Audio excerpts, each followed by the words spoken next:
मैं सिस्टर कामरान एजाज।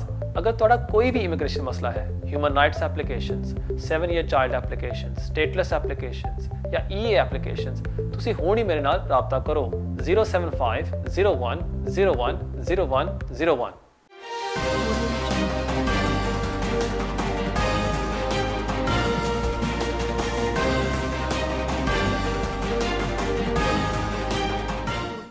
बिस्मिल्लाहिर्रहमानिर्रहीम।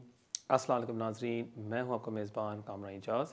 इस शो में मैं आपके लाइव फ़ोन कॉल लेता हूं। अगर आपका भी इमिग्रेशन का मसला है, आप भी फ़ोन करके इस प्रोग्राम में हिस्सा ले सकते हैं। प्रोग्राम का नंबर भी आपकी स्क्रीन के नीचे आ रहा है। उम्मीद है कि आपको ऐसी एडवाइस दी जाएगी जो आपके लिए फ़ायदेमंद साबित होगी। कोर्स की तरफ जाने से पहले आपको थोड़ी सी अपडेट देता जाऊँ। और काफ़ी इंक्वायरीज़ आ रही हैं मेरे पास कि अगर हम EU सेटलमेंट स्कीम एप्लीकेशन 30 जून के बाद सबमिट कर सकते हैं या नहीं। और इसका आंसर है कि जी हाँ, आप कर सकते हैं। और होम ऑफिस ने चंद मिसालें दी हैं कि फ़ॉर एग्ज़ाम्पल कि अगर आपको पता नहीं था कि आपने 30 जून से पहले अप्लाई करना है, फिर भी होम ऑफिस फिर आपको कंसेशन दे सकती है कि आप अप्लाई कर सकते हैं 30 जून के बाद। या अगर आपके पास कोई मेंटल या फिज़िकल डिसेबिलिटी थी जिस वजह से आप अप्लाई नहीं कर सके, उस बेस पर भी होम ऑफिस आपको कंसेशन दे सकती है कि आप 30 जून के बाद अप्लाई कर सकते हैं। होम ऑफिस ने अपनी गाइडेंस में ये कहा है कि जो बेनिफिट है वो आपको एप्लीकेंट के हक़ में इस्तेमाल करना चाहिए। सो फॉर एग्ज़ाम्पल अगर कोई भी एप्लीकेंट कोई वजह देता है कि वो अप्लाई नहीं कर सका इस बेस के ऊपर, फिर होम ऑफिस का काम है कि डिस्क्रेशन इस्तेमाल करे आपके हक़ में। अब इसका ये मतलब नहीं है कि अगर आप ये प्रोग्राम देख रहे हैं, जैसे मैंने चंद हफ्ते पहले भी कहा था, कि आप लापरवाह हो जाएं और आप एप्लीकेशन ना सबमिट करें। अगर आप EU नेशनल हैं या EU नेशनल के डिपेंडेंट, आप फौरी तौर पर अप्लाई कर लें 30 जून से पहले। लेकिन कोई और भी सर्कमस्टांसिस है जहां आपको 30 जून के बाद अप्लाई करना होगा। अब कल मेरे पास एक इंक्वायरी आई थी। एक भाई मुझे सवाल पूछ रहे थे कि मैं अपने यूरोपियन नेशनल स्पाउस के साथ रह रहा हूँ और हमारी रिलेशनशिप अभी ब्रेक डाउन हो गई है। अगर मैं रिटेन राइट के लिए अप्लाई करता हूँ, मैं 30 जून के बाद अप्लाई कर सकता हूँ या नहीं? और जी हाँ, आप बिल्कुल कर सकते हैं। 30 जून के बाद भी अगर आपकी रिलेशनशिप ब्रेक डाउन हो जाती है, आप अप्लाई कर सकेंगे। इसमें आपको वो पीनलाइज नहीं करेंगे। सो इसका प्लीज़ आप ख्याल रखिएगा। एक और जो इंक्वायरी मेरे पास आ रही है, जो सवाल मुझे पूछा जा रहा है कि लॉन्ग रेजिडेंस में कोई नई डेवलपमेंट्स हैं या नहीं। एक रीसेंट केस आया था पिछले माह, केस ऑफ आसिफ, और इस पर काफ़ी ज़्यादा इंक्वायरीज आई हैं। जहाँ तक मेरी अंडरस्टैंडिंग है, ये केस खाली रीअफर्म करता है द हक केस, कि जहाँ होम ऑफिस ने कोई भी पीरियड आपका ओवरलुक कर दिया है और बाद में आपकी लीव ग्रांट हो जाती है, जो पीरियड आपने अनलॉफुल गुजारा था, फॉर एग्जांपल 7, 10 डेज़ या 1 मंथ या 2 मंथ्स, और सब्सिक्वेंटली होम ऑफिस आपको लीव ग्रांट कर देती है, जो वो पीरियड था फिर वो लॉफुल होगा। और जब आप अप्लाई करेंगे फॉर लॉन्ग रेजिडेंस, आपको वो होम ऑफिस पीनलाइज नहीं करेगी। सो जो आसिफ केस है, मेरे ख्याल में वो बस कंफर्म करता है द स्टांस ऑफ हक। सो इसमें कोई ऐसी नई डेवलपमेंट नहीं है। अगर फॉर एग्जांपल आपने 1 साल या 2 साल ओवरस्टेइंग की है और आप एक लॉन्ग रेजिडेंस एप्लीकेशन डाल देती हैं, इसका ये मतलब नहीं है कि होम ऑफिस को ओवरलुक कर देगी और आपको वीज़ा ग्रांट कर देगी। क्योंकि आसिफ केस में जो हुआ था वो था कि जो एप्लीकेंट था उसने एप्लीकेशन सबमिट की थी जो रिफ्यूज़ होगी, और बाद में वो जुडिशल रिव्यू में गए। जुडिशल रिव्यू के बाद होम ऑफिस ने डिसीजन को विड्रॉ करके बाद में एप्लीकेंट को लीव ग्रांट कर दी। और फिर कोर्ट्स का ये कहना था कि जो पीरियड उसने ओवरस्टे किया था, क्योंकि होम ऑफिस ने वो एप्लीकेशन को विड्रॉ कर दी और उसको वीज़ा ग्रांट कर दिया, जो वो पीरियड था वो फिर इसका लॉफुल हो गया और इन एसेंस जो हक केस को कंफर्म किया। सो इसलिए ये है काफ़ी इंपॉर्टेंट चीज़। उम्मीद है इससे आप ज़रूर फ़ायदा उठाएंगे। नाजरीन, बेशुमार कॉलर्स वेट कर रहे हैं, बगैर कोई टाइम ज़ाया किए बढ़ते हैं हमारे पहले कॉल की तरफ। Hello hello. Hello, your live on है। या अस्सलाम वालेकुम। वालेकुम सलाम। हाँ पाजी, मेरे दो छोटे छोटे सवाल है, 2-3। जी जी, प्लीज पूछे। आप मुझे आंसर दे सकते हैं। तो एक पहला मेरा सवाल है कि वर्क परमिट के लिए क्या क्या पेपर चाहिए, और दूसरा मेरा सवाल है कि वर्क परमिट जो ले सकते हो तो हमको कितना टैक्स भरना पड़ता है, और तीसरा सवाल मेरा ये है कि अगर वर्क परमिट जो PSW हम लेंगे और इसके बाद हम वर्क परमिट में ट्रांसफर कर सकते हैं, प्लीज मुझे मेरे 3 छोटे छोटे सवाल का तुम जवाब दे सकते हो तो ठीक ठीक है, है। मैं क्या क्या देता हूँ। पेपर चाहिए भी मुझे, और टैक्स कितना भरना पड़ता है? जी, जी, ठीक मैं है। देता हूँ आपके सवाल का थैंक यू, जवाब। Thank you. बहुत शुक्रिया आपके कॉल का। जहाँ तक आपका पहला सवाल है कि रिक्वायरमेंट्स क्या होती हैं, ये जो स्किल्ड वर्कर वीज़ा है, इसका नाम अब चेंज कर दिया गया है स्किल्ड वर्कर वीज़ा। इसका जो फर्स्ट रिक्वायरमेंट है कि आपको एक स्पॉन्सर चाहिए होता है, जो आपको स्पॉन्सर करे। और अगर आप यूके के बाहर हैं, वो आपको बुलाता है स्पॉन्सर करके कि आप मेरी कंपनी में आके काम करें। तो फॉर एग्जांपल, अगर आपके पास कोई एम्प्लॉयर है जो आप समझते हैं कि आप उसके लिए काम करना चाहते हैं, पहली चीज़ तो है उसको अप्लाई करना होगा फॉर अ स्पॉन्सर लाइसेंस। और उसके लिए जो एम्प्लॉयर है उसको मज़ीद डॉक्यूमेंट्स लगाने होते हैं, जैसे कि अपनी बैंक स्टेटमेंट्स, अपनी HMRC रजिस्ट्रेशन, अपने VAT रजिस्ट्रेशन, ये सब मज़ीद अकाउंट्स सखाने लगाने होते हैं। और फिर एम्प्लॉयर को दिया जाता है एक स्पॉन्सर लाइसेंस। उसके बाद जो एम्प्लॉयर है वो इशू करता है ए स्पॉन्सर सर्टिफिकेट। और क्योंकि अगर आप किसी को बुलाना चाहते हैं फ्रॉम आउटसाइड द यूके, उसको कहा जाता है रिस्ट्रिक्टेड सर्टिफिकेट। और इसके लिए एम्प्लॉयर परमिशन मांगता है होम ऑफिस से कि जी मैं एक वर्कर को बुलाना चाहता हूँ फ्रॉम आउटसाइड द यूके, मुझे इजाज़त दी जाए। विद इन 7 to 10 डेज़ में होम ऑफिस उस पर डिसीजन करती है और फिर वो सर्टिफिकेट इशू हो जाती है। फिर वो सर्टिफिकेट का कोड आप देते हैं अपने वर्कर को जो ओवरसीज़ होता है, और फिर वो अप्लाई करता है अपना एप्लीकेशन और फिर उसको वीज़ा दिया जाता है। अब जो वीज़ा होता है उस पर भी आपने एक स्किल्स चार्ज बढ़ना होता है, जो होता है £624 पर ईयर। वो भी कंपनी को भरना होता है। सो फॉर एग्जांपल, अगर आपका जो वर्कर है वो अगर अप्लाई करता है वीज़े के लिए 1 ईयर, 1.5 ईयर, 2 ईयर्स, वो फिर आपको हर साल के लिए भरना होता है। आप 5 ईयर्स के लिए अप्लाई कर सकते हैं, या अगर आप 1 साल के लिए अप्लाई करना चाहते हैं, आपका एम्प्लॉयर 1 साल के लिए भी अप्लाई कर सकता है, बाद में आप उसको एक्सटेंड कर सकते हैं। ये है जो मेन रिक्वायरमेंट्स स्किल्ड वर्कर की। जहाँ तक टैक्स रिक्वायरमेंट है, जो टैक्स होता है वो तो आपका एम्प्लॉयर ही भरता है। अब ये डिपेंड करता है आपकी जॉब के ऊपर कितना टैक्स होता है। फॉर एग्जांपल, कह लें कि एक इंजीनियर वो अप्लाई करना चाहता है फॉर स्किल्ड वर्कर वीज़ा, वो इंडिया में है या पाकिस्तान में। अब यहाँ थोड़ी सी कन्फ्यूजन है जो आजकल अगर आप देखें ऑनलाइन, इस पर क्लैरिफाई नहीं किया गया। एक है जो गोविंग रेट है, जो सैलरी जो गवर्नमेंट समझती है उसका रेट क्या है। फॉर एग्जांपल, उसमें लिखा होगा लिस्ट में कि एक इंजीनियर के लिए सैलरी होनी चाहिए £40,000 पर ईयर, एक डॉक्टर के लिए होनी चाहिए £50,000 पर ईयर, या एक साइकाइट्रिस्ट के लिए होनी चाहिए £60,000 पर ईयर। ये है गोइंग रेट। और जो मिनिमम सैलरी होती है वो है 25,600 इन स्किल्ड वर्कर। लेकिन अगर गोइंग रेट ज़्यादा है जो बेसिक सैलरी से, फिर आपके एम्प्लॉयर को गोइंग रेट देना होगा। इसमें काफ़ी कन्फ्यूजन, अक्सर एम्प्लॉयज़ को इसके बारे में पता नहीं है। वो समझते हैं नहीं 25,600 देंगे बंदा आ सकता है बाहर से। नहीं, जो गोइंग रेट है आपको वही देना होगा, और वो ऑनलाइन आप चेक कर सकते हैं डिपेंडिंग ऑन द रोल कि आप अप्लाई कर रहे हैं। वो जो जहाँ तक आपका ये फिर सवाल है कि जो टैक्स है वो आपके एम्प्लॉयर को भरना होगा। और जो तीसरा सवाल था आपका, अगर कोई यहाँ स्टूडेंट वीज़े पर आता है और बाद में वो अप्लाई करता है फॉर PSW, अगर वो स्विच कर सकता है टू स्किल्ड वर्कर, जी हाँ बिल्कुल वो कर सकता है। और ये जो PSW का वीज़ा है, इसका मकसद है ही ये कि आप यहाँ काम करें, आपको एक्सपीरियंस मिले, आप एक एम्प्लॉयर के लिए काम कर रहे हैं, वो फिर एम्प्लॉयर अप्लाई करता है स्पॉन्सर लाइसेंस के लिए। और बड़ी आसानी के साथ अगर कोई बंदा इन कंट्री है और वो उसके पास वैलिड लीव है, बड़ी आसानी के साथ वो स्विच कर सकता है टू स्किल्ड वर्कर। सो अगर जो नाजरीन यहाँ देख रहे हैं इस प्रोग्राम को और उनके पास है वैलिड लीव, उसको स्विच करना चाहते हैं टू स्किल्ड वर्कर, काफ़ी आसानी के साथ वो कर सकते हैं टू दिस रूट। बहुत शुक्रिया आपके सवाल का, और देखते हैं हमारे अगले कॉलर कौन है। हेलो। अस्सलाम वालेकुम कामरान भाई। वालेकुम सलाम। कामरान भाई, मेरा एक नेशनल सिटीजन एप्लीकेशन के लिए सवाल था जी जी। कि जब आप एप्लीकेशन करते हैं तो लास्ट पे एक चेकलिस्ट आती है, वो तो हो गए जो मैंडेटरी डॉक्यूमेंट्स रिक्वायर हैं, जो जैसे वो क्या बोलते हैं, वो इंग्लिश टेस्ट है, पासपोर्ट है, बायोमेट्रिक है, वो जो जो चेकलिस्ट में वो तो आपको देने हैं 100%। उसके अलावा जो बाकी सपोर्टिंग डॉक्यूमेंट्स होते हैं, उसमें कम से कम कौन से पेपर आपको हर हाल में लगाने चाहिए? जैसे बहुत सारे हैं, अगर आप ऑनलाइन चेक करो, यूट्यूब पे चेक करो तो बोल रहे 5 साल की सैलरी स्लिप लगाओ जी, और वो टैक्स लगाओ, कौंसल टैक्स के बिल, आप कौन से बिजली वीज़े का के लिए बिल, अप्लाई पानी कर रहे के हैं आप बिल। यहाँ?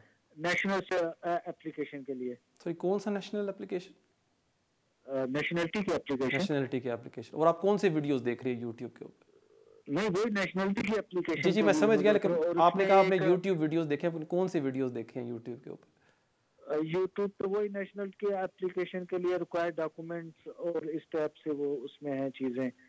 और उसमें बल्कि एक वेबसाइट है जिसमें जो मुख्तलिफ सोलिसिटर जो हैं वो उससे जो है लोग सर्च करते हैं कि भाई आप उसमें भी जो लिस्ट है उसमें भी काफी ऐसी चीजें हैं कि जी आप टीवी लाइसेंस भी है उसमें, वो पता नहीं क्या क्या डॉक्यूमेंट्स हैं। तो और उनमें आपके लगा आपकी नहीं जो वाइफ सकते। है, आपके पास वाइफ है यहाँ यूके में जो रहती हैं आपके साथ, या वो ओवरसीज नहीं है? नहीं नहीं नहीं नहीं नहीं, आप मैं सिंगल हैं यहाँ उसमें यूके में, ठीक से है जी। जी ठीक है, मैं देता ILR हूँ से आपके मैंने सवाल वो का कर जवाब। लिया। बहुत शुक्रिया आपके कॉल का।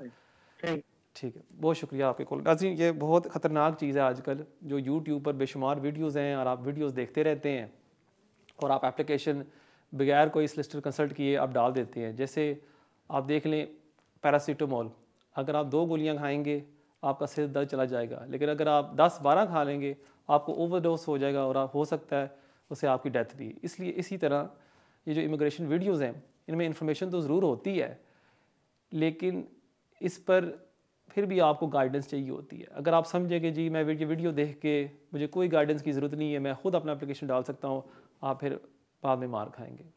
जहाँ तक आपका ये सवाल है कि आप नेशनलिटी के लिए अप्लाई करना चाहते हैं, मेन रिक्वायरमेंट्स हैं कि आपने साबित करना है कि पिछले 5 साल में आप यूके में रह रहे हैं। तो पिछले 5 साल में आप कोई भी डॉक्यूमेंट्स लगा सकते हैं, कोई स्पेसिफिक रिक्वायरमेंट नहीं है। आप अपने बैंक स्टेटमेंट्स लगा सकते हैं, अपने बिल्स लगा सकते हैं, अगर आपके पास टीवी लाइसेंस हैं, P60s हैं, वो सब आप लगा सकते हैं।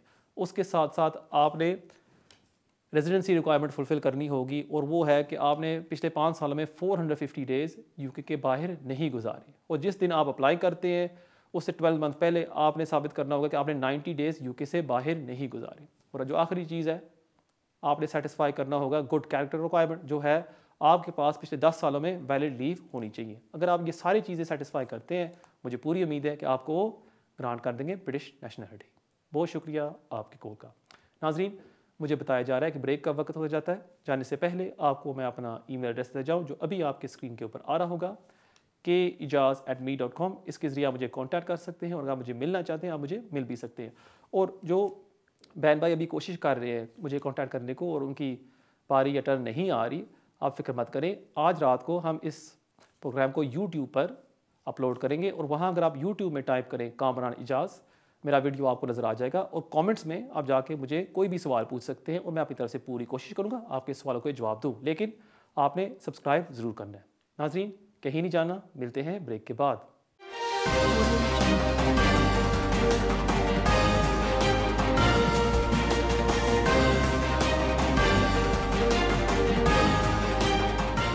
मैं sister Kamran Ejaz.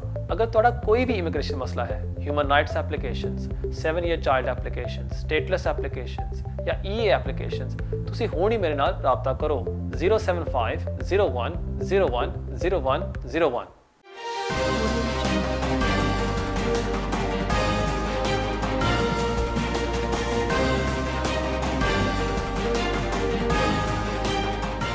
Welcome back to immigration with Kamran. देखते हैं हमारे अगले कॉलर कौन है। हेलो हेलो जी कामरान भाई, अस्सलाम वालेकुम। वालेकुम सलाम। कामरान भाई, वो मेरे पास स्पेनिश नेशनलिटी है और मेरी वाइफ के पास जो है ना वो कार्ड है EU प्री सेटलमेंट का। जी जी। तो इसके साथ हम यूके से बाहर कितना अर्सा रह सकते हैं या जा सकते हैं, जबकि मेरी वाइफ के पास पाकिस्तानी पासपोर्ट है। तो ठीक है, ठीक है। आपके पास क्या स्टेटस है, प्री सेटल्ड या सेटल्ड? मेरे पास प्री सेटल है, लेकिन मैं कुछ दिनों के बाद जो है ना वो 2 वीक के बाद मैं फुल हो जाऊंगा, वो सेटलमेंट हो जाएगी। ठीक है, मैं देता हूँ आपके सवाल का जवाब। बहुत शुक्रिया आपके कॉल का।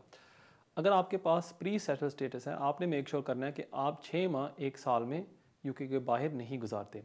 जब आप देखते हैं ना आपको प्री सेटल स्टेटस ग्रांट किया जाता है, वहाँ ईमेल में लिखा होता है कि आप 2 साल बाहर गुजार सकते हैं, और इसमें थोड़ी सी क्लाइंट्स को गलतफहमी हो जाती है। वो दरअसल बात कर रहा होता है कि अगर आप 2 साल से बाहर यूके गुजार लेते हैं और आप दोबारा एंटर करने की कोशिश करते हैं, आपको एयरपोर्ट में एंटर करने नहीं देंगे। लेकिन अगर फ़र्ज़ करें आप 1 साल बाहर यूके बाहर गुजारते हैं, जब आप settle status indefinite leave to remain के लिए अप्लाई करेंगे, वहाँ आपको फिर नुकसान होगा और होम ऑफिस आपको फिर ग्रांट नहीं करेगी और आपके पास फिर स्टेटस नहीं होगा। क्योंकि जहाँ तक होम ऑफिस की पॉलिसी है, उन्होंने कोई जिक्र नहीं किया कि अगर कोई शख्स 5 साल पूरे नहीं करता ये वीज़ा एक्सटेंड हो सकता है। इस पर कोई उन्होंने जिक्र नहीं किया अब तक। तो इसलिए मेरी आपसे एडवाइस होगी कि 1 साल में आप 6 माह से ज़्यादा यूके से बाहर ना गुजारें। बहुत शुक्रिया आपके कॉल का और देखते हैं हमारे अगले कॉलर कौन है। हेलो। अस्सलामुअलैकुम। वालेकुम सलाम। सर मुझे पूछना था कि मेरा बेटा जो है वो 7 साल का हो जाएगा नेक्स्ट मंथ में, और हमारा ताल्लुक जो है पाकिस्तान से, और हम लोगों ने असाइलम का केस किया था जो रिफ्यूज हो गया था काफी देर पहले। जी जी। तो अब मुझे उसके बिहाफ पे केस फाइल करना है। तो वो मतलब पैदा भी यहीं पे हुआ और कंटिन्यूसली अभी 7 ईयर से यहीं पे ही है। तो उसके लिए जो है वो मुझे पूछना था कि हमें जो है वो क्या करना चाहिए, और जो है वो हमें, जैसे हमारा असाइलम रिफ्यूज हो गया हुआ है, तो हमें नई एप्लीकेशन करनी पड़ेगी या पहले फी वेवर करना पड़ेगा? तो इस सब का क्या प्रोसीजर है, ये कैसे हो सकता है? ठीक है, मैं देता हूँ आपके सवाल का जवाब। बहुत शुक्रिया आपके कॉल का। आपने मुझे बताया कि आप एक असाइलम सीकर हैं। मेरे ख्याल में आपका एप्लीकेशन रिफ्यूज़ हो गया था और अभी आपका जो बच्चा है वो 7 साल का हो गया है। अब यहाँ आपके पास 2 ऑप्शंस हैं। नंबर 1, आप फर्दर सबमिशंस भी कर सकते हैं थ्रू योर असाइलम क्लेम, और होम ऑफिस को आप बता सकते हैं कि जी मेरा बेटा 7 साल का यहाँ हो गया है, उसने अपनी सब्सटैंशियल या फॉर्मेटिव लाइफ यहाँ इस्टेब्लिश कर ली है, और हम रिक्वेस्ट करते हैं कि प्राइवेट लाइफ के रूट के अंदर अंडर अपेंडिक्स FM हमें वीज़ा ग्रांट किया जाए और हमारे बेटे को भी। इसमें जो प्रॉब्लम आती है सबसे बड़ी, जब आप फर्दर सबमिशंस करते हैं, आजकल 2 और 2.5 साल वेट है उस रिस्पॉन्स आने में। बहुत ही ज़्यादा टाइम होम ऑफिस लगा रही है असाइलम क्लेम्स में। जो दूसरी ऑप्शन है, जो बेस्ट ऑप्शन है मेरे ख्याल में, वो है कि अगर आप एक फ़्रेश एप्लीकेशन सबमिट कर लें अंडर अपेंडिक्स FM, और फिर मुझे उम्मीद है कि आपको और आपके बेटे को वो ग्रांट कर देंगे लीव टू रिमेन। अब अगर आपके पास पैसे नहीं है, क्योंकि आपके पास काम की इजाज़त नहीं है, आप फीवर के लिए अप्लाई कर सकते हैं। होम ऑफिस को आप रिक्वेस्ट कर सकते हैं कि जी मेरे पास पैसे नहीं है, मैं फ़ीस अफोर्ड नहीं कर सकता, मुझे वेवर ग्रांट किया जाए। होम ऑफिस आजकल विदिन 1 मंथ में रिस्पॉन्स दे देती है, और उसके बाद आप अप्लाई कर सकते हैं under the 7 year child route. तो मेरे ख्याल में जो बेस्ट ऑप्शन आपके लिए है कि अगर आप एक फ़ी वेवर डाल लें पहले और उसके बाद आप सबमिट करें एप्लीकेशन, मुझे उम्मीद है कि आपको वो ग्रांट कर देंगे लीव टू रिमेन। बहुत शुक्रिया आपके कॉल का, और देखते हैं हमारे अगले कॉलर कौन है। हेलो। हेलो, अस्सलाम वालेकुम सर जी। वालेकुम सलाम। नंबर पे पता करना ਸੀਗਾ ਵੀ ਮੈਨੂੰ ਨਵੰਬਰ ਵਿੱਚ ਰੈਜ਼ੀਡੈਂਸੀ ਕਾਰਡ ਮਿਲਿਆ ਸੀਗਾ।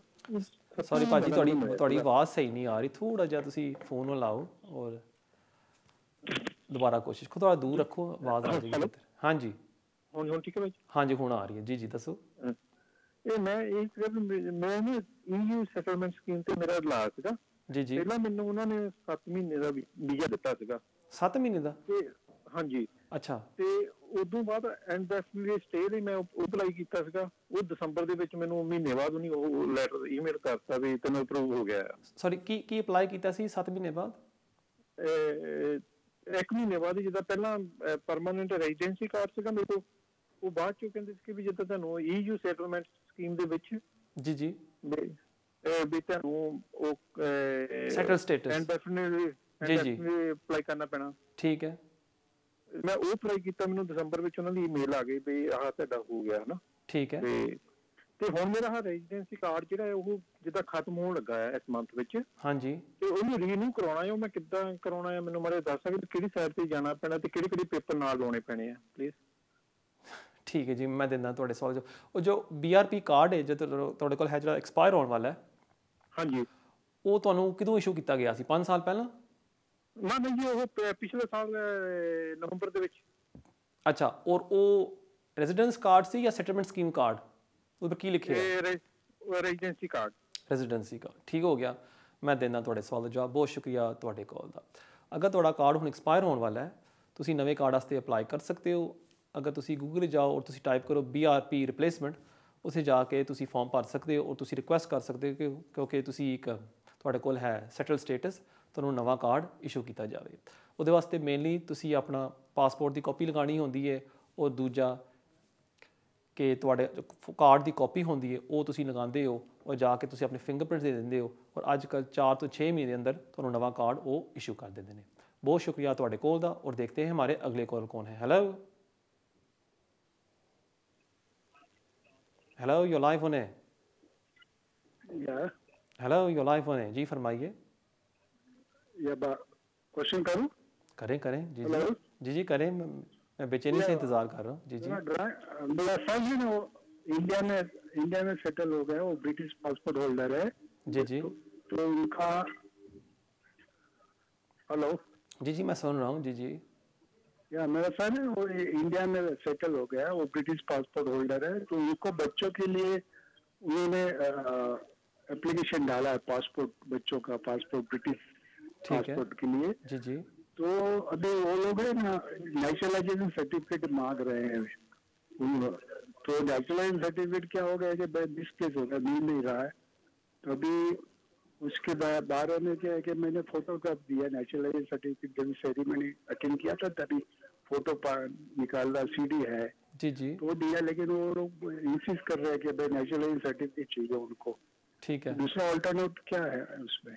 ठीक है मैं समझ गया, बहुत शुक्रिया आपके कॉल का। अगर आपके पास वो नेचुरलाइजेशन सर्टिफिकेट नहीं है आप होम ऑफिस रिक्वेस्ट कर सकते हैं कि आपको एक रिप्लेसमेंट इशू किया जाए। उसकी थोड़ी सी फ़ीस होती है, वो अगर आप भर दें फिर होम ऑफिस आपको नया नेचुरलाइजेशन सर्टिफिकेट इशू कर देगी। फिर उसके बाद वो आप सबमिट कर सकते हैं और मुझे उम्मीद है कि आपके वो ग्रैंड चिल्ड्रन को इशू कर देंगे ब्रिटिश पासपोर्ट्स। बहुत शुक्रिया आपके कॉल का और देखते हैं हमारे अगले कॉल कौन है। Hello hello hello your live on है। हाँ सर, मेरा एक क्वेश्चन है सर आपसे। जी जी मेरे पास ब्रिटिश पासपोर्ट है यहाँ पे, ठीक है, और मैं फैमिली को बुलाना चाहता हूँ लेकिन वो इंग्लिश उनको नहीं आता, बिल्कुल नहीं। तो फैमिली नहीं आ सकती तो बच्चे आ सकते हैं इधर क्या? कुछ उपाय है आपके पास? यही क्वेश्चन था सर। ठीक है, जो आपका जो बेटा है आप ब्रिटिश नेशनल है ना? इंडिया में आप ब्रिटिश नेशनल हैं, ठीक है? हाँ जी। ठीक है, जो बेटा है आपका उसकी एज कितनी है? अभी 13 साल की है। 13 साल की है, ठीक हो गया। और कितने बच्चे हैं आपके? ओके, लगता है लाइन ड्रॉप हो गई है।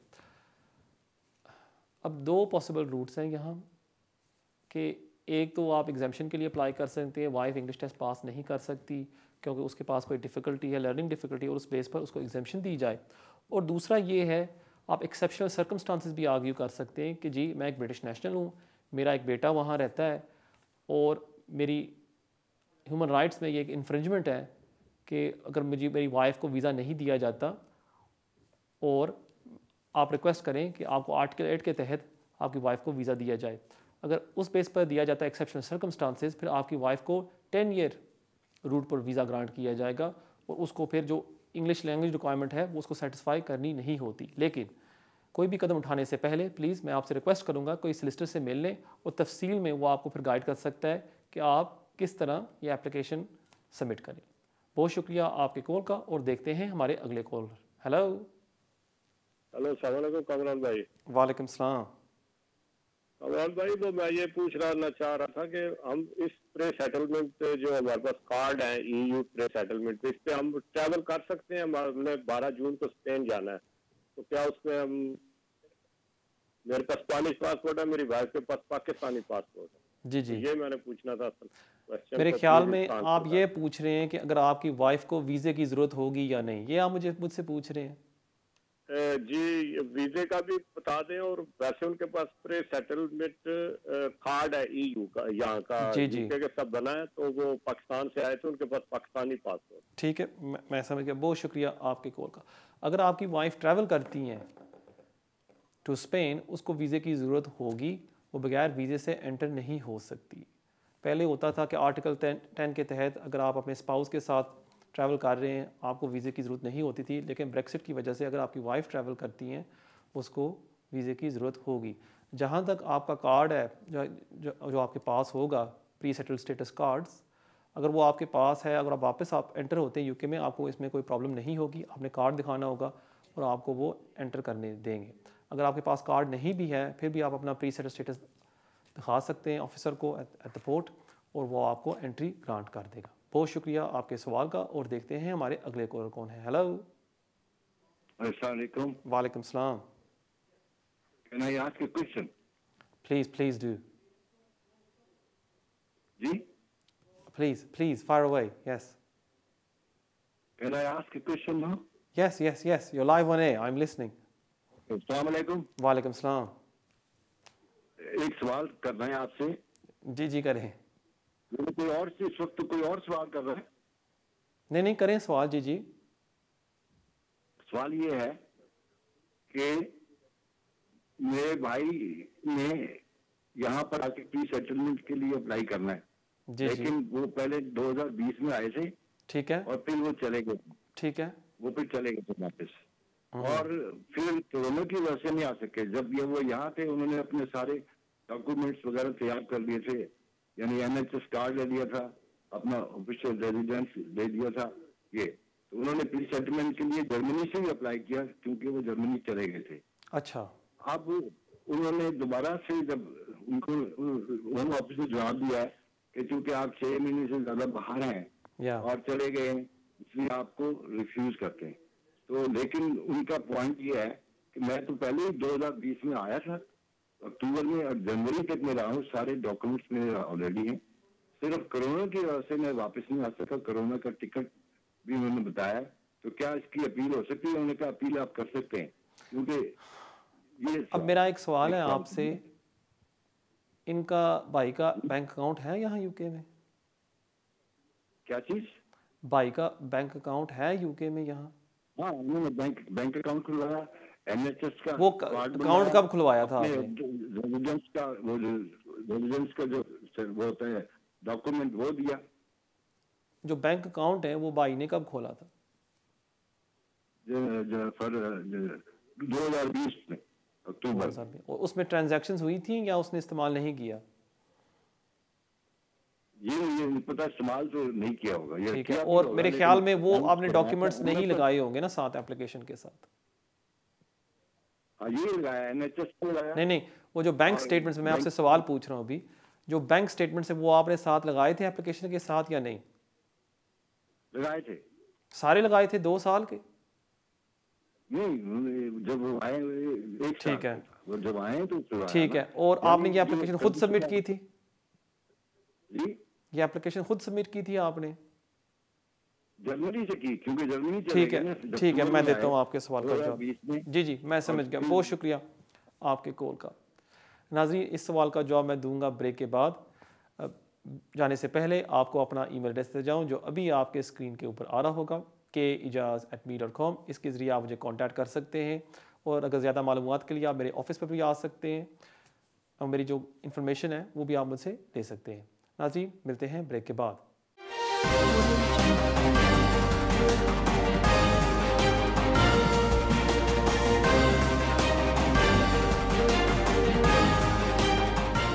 मैं सोलिसिटर कामरान एजाज. अगर तुहाडा कोई भी इमिग्रेशन मसला है, human rights applications, 7 year child applications, stateless applications या EA एप्लीकेशंस, तुसी हुण ही मेरे नाल राबता करो 075 01 01 01 01.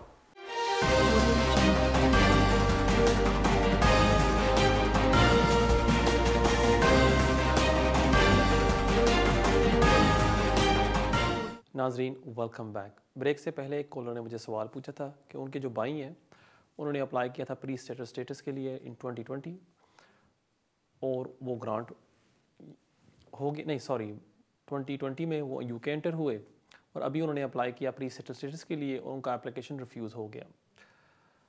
और उनका कहना है कि कोरोना वायरस की वजह से वो एंटर नहीं हो सके. अब गाइडेंस ये कहती है कि अगर कोरोना वायरस की वजह से आपने 6 माह से ज़्यादा यूके के बाहर गुजारे हैं, वो होम ऑफिस उसको ओवरलुक कर देगी और आपके केस में डिस्क्रेशन इस्तेमाल करेगी. अब क्योंकि उन्होंने आपके भाई का एप्लीकेशन रिफ्यूज़ कर दिया है, मेरे ख्याल में बेस्ट ऑप्शन यही होगा कि आप उसको अपील करें और सही तरह उसको एक्सप्लेन करें कि ये वजूहात थी जिस वजह से आपका भाई यूके एंटर नहीं हो सका और उसके केस में एग्जेम्पशन इस्तेमाल की जाए, डिस्क्रेशन.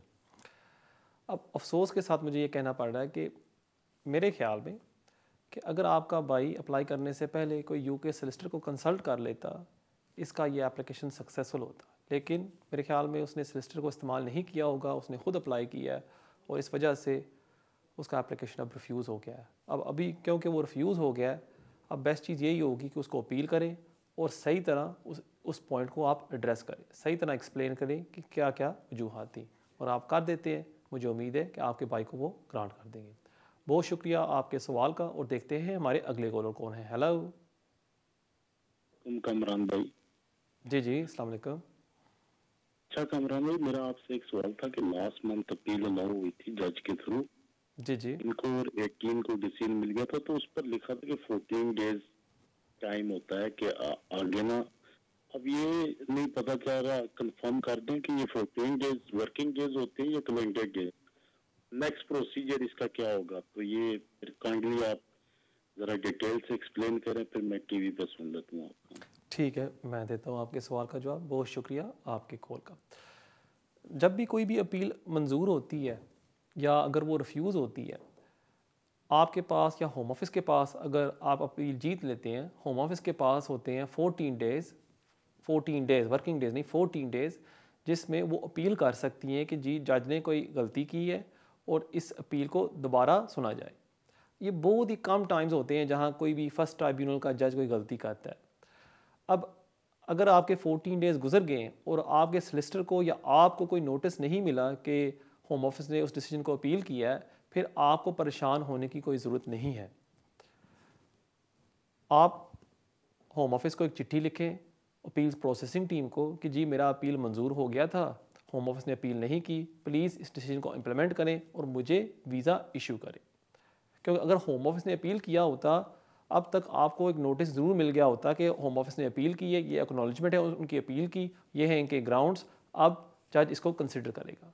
अगर आपको वो नहीं मिला वो नोटिस, फिर आपको कोई फिक्र करने की ज़रूरत नहीं है। आप होम ऑफिस के फौरी तौर लिखें और मुझे उम्मीद है होम ऑफिस आपको वीज़ा इशू कर देगी। बहुत शुक्रिया आपके सवाल का, और देखते हैं हमारे अगले कॉलर कौन है।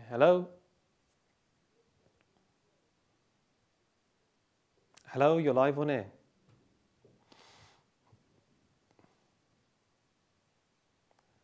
लगता है लाइन ड्रॉप हो गई है। Let's go to the next call. Hello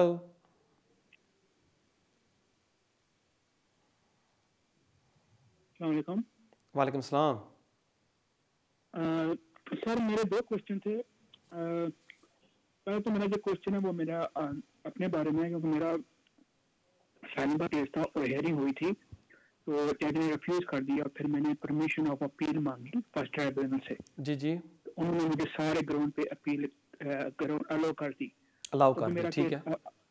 अभी मेरा केस अपर ट्राइब्यूनल में है, तो मैं एक बार पूछना था कि कितना टाइम लगता है अपर ट्राइब्यूनल हेयरिंग देने में।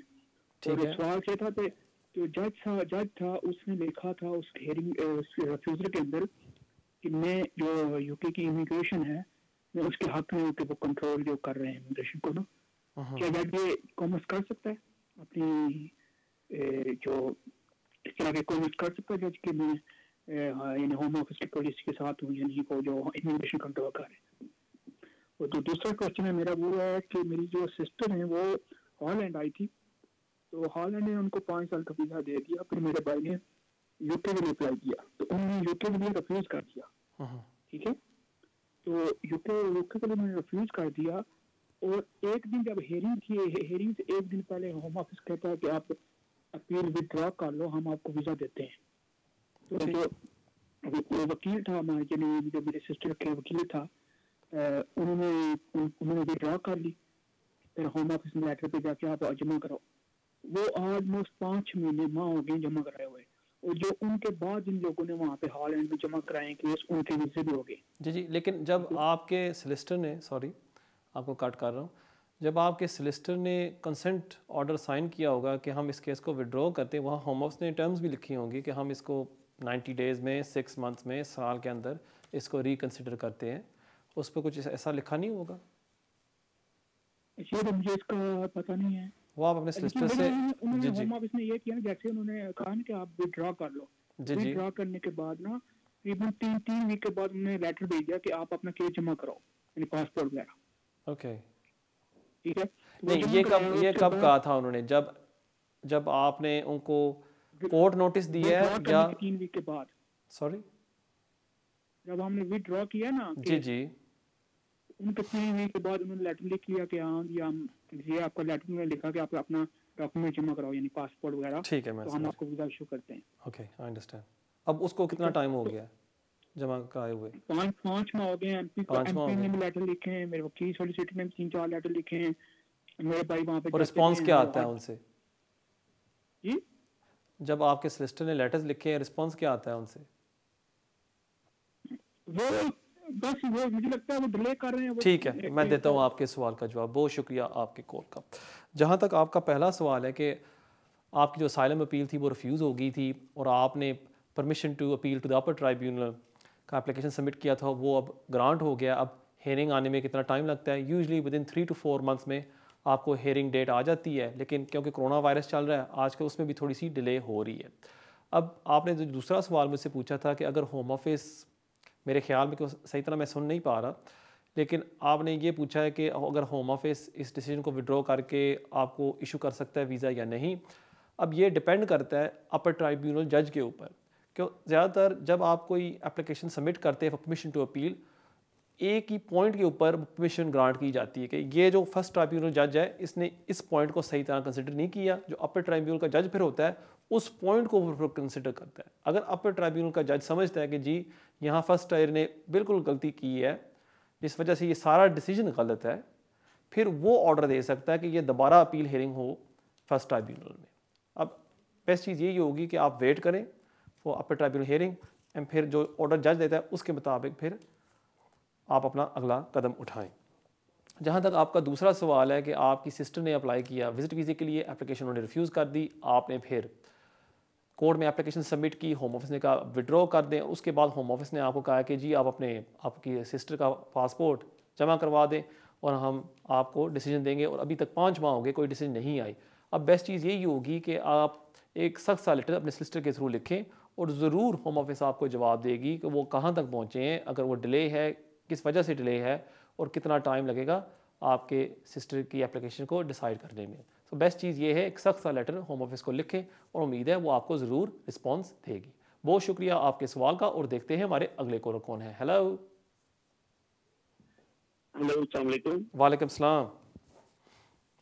जी कामरान साहब, मैं शमस रहमान बात कर रहा हूँ जर्मनी से। जी जी। मेरा सवाल ये था कि मेरे बच्चे इस वक्त इंग्लैंड में हैं। ठीक है। तो उन्होंने वहाँ पे असाइलम किया हुआ है। सॉरी? और असाइलम के लिए उनको तकरीबन अब 1.5 ईयर हो गए हैं। जी जी। लेकिन उनका इंटरव्यू प्रोटोकॉल नहीं आ रहा। आपके जो बच्चे हैं उनकी एज कितनी है? बच्चे मेरे हैं, एक 7 साल की है बेटी मेरी, एक 8 साल की है।